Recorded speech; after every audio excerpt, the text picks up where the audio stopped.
Bonjour mesdames, messieurs, je suis le professeur Normand Cornette, critique d'art et spécialiste dans les rapports entre l'esthétique et la spiritualité, donc les beaux-arts et la spiritualité.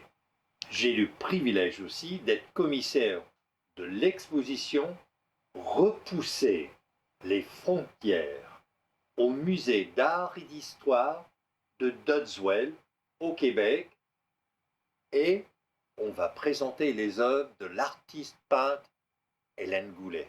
Bonjour. Bonjour, professeur Cornette.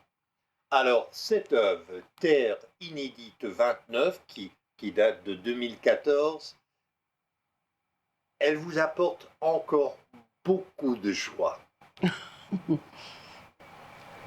Alors, avec le recul, comment se fait-il que cette œuvre est encore source d'inspiration? Bien, je dois dire d'abord que c'est toujours une belle aventure que de faire de la peinture. Toujours une belle aventure. Et parce que on y transmet une partie de nous-mêmes. Et vous le savez, je le dis parfois, euh, un créateur il se penche sur ce qui l'habite au premier chef. Ce qui nous habite, ce qui nous obsède, ce qui nous charme ou nous chagrine. Hein? Donc, c'est... surtout quand le moment est agréable, c'est un beau moment qu'on se remémore, bien, on le revit en peignant. Mais n'oubliez pas que, quand même, la peinture, pour faire un travail en peinture, il faut se concentrer. Il y a des efforts à déployer. Et moi, dans ma façon de faire, j'aime bien avoir une structure pour arriver à réunir les formes, les couleurs et donner de la consistance, de la force. Hein? Donc, parce que je ne fais pas de schéma ou sur la toile ou un croquis. J'aime aller avec le pinceau plus spontanément, en ajustant mes couleurs, bien sûr, mais j'aime composer petit à petit avec un thème en tête et un peu oui, le thème, ça réunit bien ce que j'ai en tête, mais je pense avoir une structure dans la composition et ça se retrouve souvent dans des formes géométriques.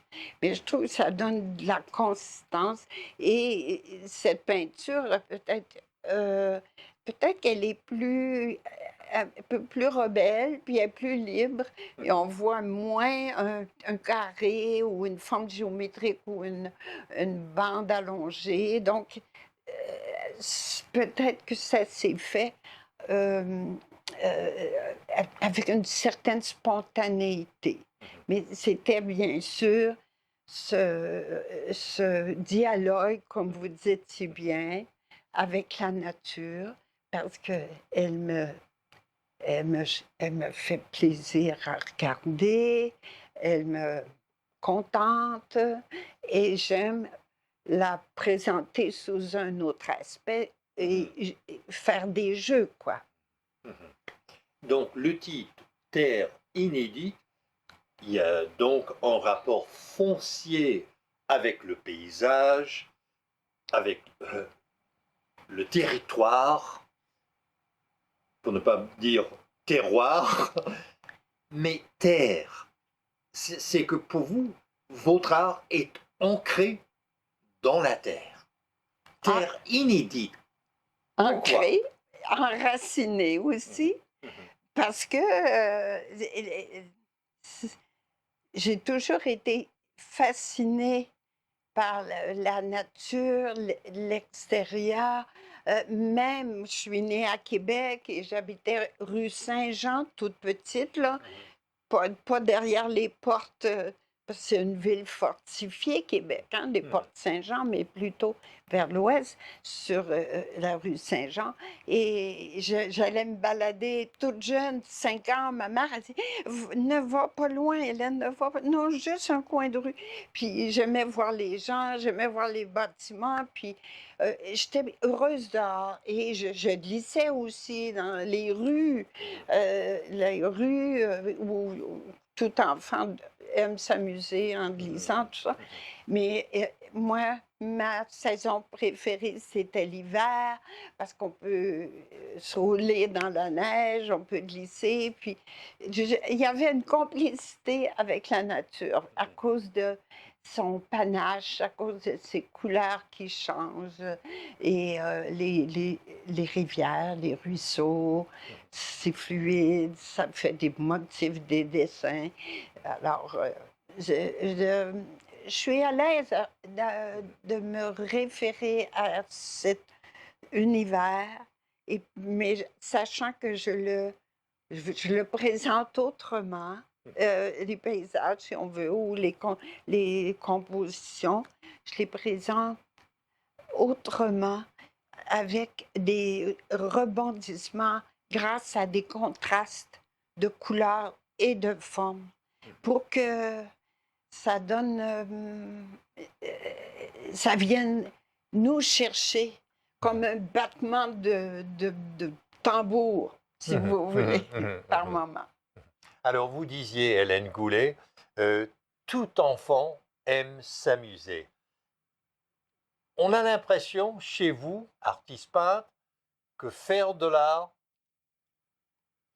c'est comme l'enfant au tréfonds de vous qui s'amuse par l'art. Oui, mais attention, ce n'est pas un loisir nécessairement, comme on le pense souvent. Oh, madame fait de la peinture, un beau loisir. Non, c'est un travail sérieux, c'est un langage et il faut le retenir. Les images, les taches, les couleurs, tout ça, ça communique un esprit, un état d'esprit et les réalités intérieures, bien souvent. Donc ce paysage miroite votre état d'âme. Cet état d'âme que j'avais, sans doute, parce que je le regardais tout à l'heure, et puis cette nappe jaune, très vive, ce n'est pas du sable, ce n'est pas de la terre, mais on transcende tout ça, puis on le compose avec son propre regard, ou le souhait qu'on a pour l'habiller autrement, la nature. Pour ce sont des jeux. Comme on le fait en théâtre, il y a du jeu. À la danse, on se retient pas pour parler de jeu. Et nous aussi, c'est pas de l'amusement ou des loisirs, mais c'est de jeux de formes et qui relient l'autre, un rappel d'une couleur qu'on retrouve ailleurs, qui crée un mouvement. Donc, ça peut être complexe par moment, mais on persiste et puis les choses s'éclairent en avançant. Puis j'adore. Merci à vous, Hélène Goulet. Alors, mesdames, messieurs, je vous invite à découvrir son exposition Repousser les frontières au musée d'art et d'histoire de Dodswell au Québec, et cela dès le 12 juin 2025 jusqu'à la fin octobre 2025. Donc, tout l'été et une bonne partie d'automne. Je suis le professeur Normand Cornette et vous êtes à l'antenne de Radio Infocité.